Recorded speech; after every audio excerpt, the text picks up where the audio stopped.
What's up, everyone? Welcome to today's video. Welcome to the Video Game Fight School channel. Thank you very much for tuning in. So Game Pass is getting its inevitable price increase. This has been something that has been spoken about for a while.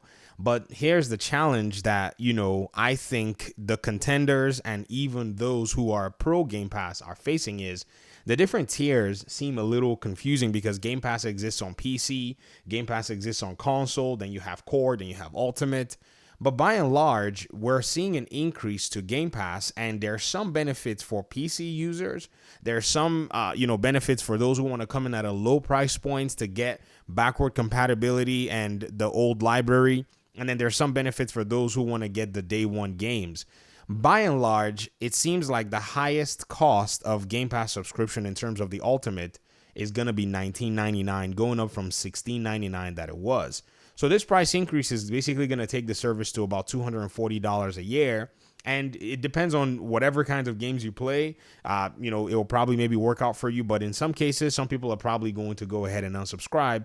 $20 a month is not a small amount of money, regardless of how you look at it, especially if you have other subscriptions that you're actually dialed into.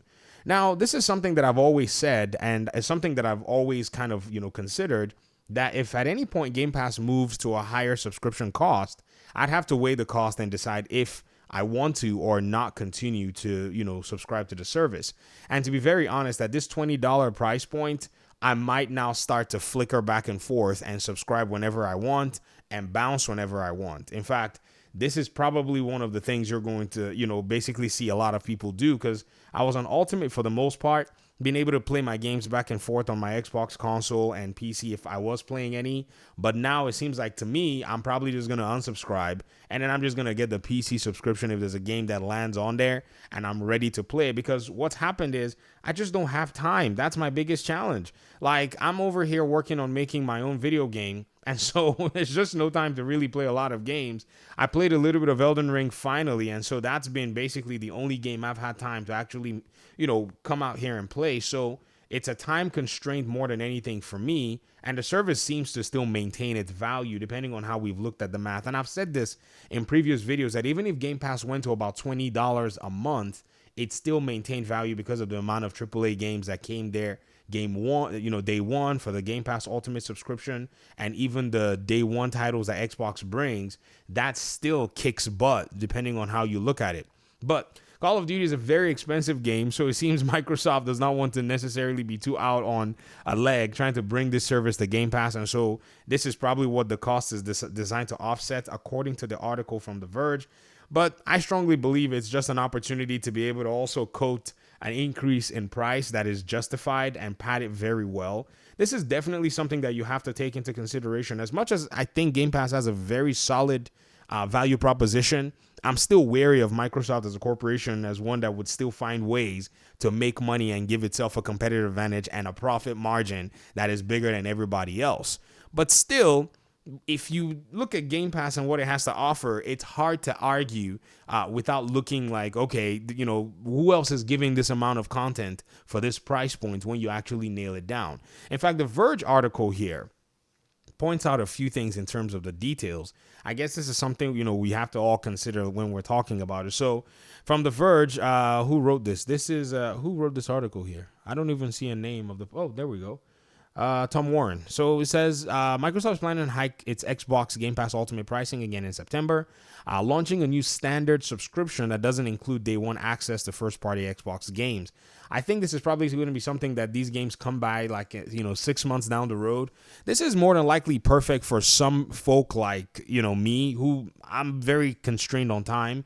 The Xbox maker has started emailing Xbox Game Pass Ultimate subscribers, warning of a price increase to $19.99 a month that starts on September 12th, a $3 increase over the current $16.99 a month pricing. PC Game Pass subscribers will also see a price hike in September, with the new service from $9.99 to $11.99 per month. I think I will likely just cut my Game Pass Ultimate subscription and stick with Game Pass PC, and we're going to call it good. And I'm not going to use my Xbox for anything. I'm just going to deactivate my Xbox as part of my account and basically just half that cost, because, again, I've looked at my use of games on Game Pass, and it's either I'm sitting there playing Gotham Knights over and over again, and I just recently beat Star Wars Jedi Survivor on Game Pass, which is weird because for some reason on PC, I just kept getting tired of a lot of the performance issues. Some people say it was fixed. Some say it wasn't fixed. I played it. It didn't seem like it was fixed. I was like, you know what? I'm going to play the console version if EA can't get their act together. If you're outside the U.S. wondering how this will affect you, there are the worldwide price changes, and you can basically go ahead and take a look at somebody actually sat here. Oh, there's actually an official Microsoft document that shows all of this. So you can see how the price changes affect you.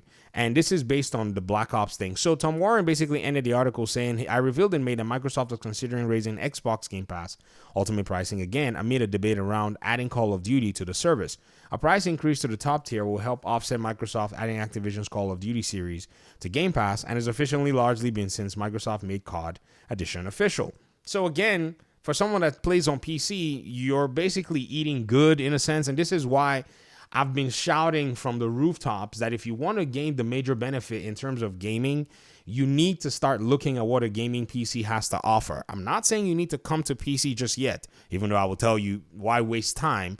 There still are avenues and areas that you can benefit from, and you can pretty much, glean the best of both worlds. I mean, PC Game Pass is literally it's competing against established stores, established third-party developers who most of them already have their stores. They do sales, then their regional CD key pricing on games, even Xbox games.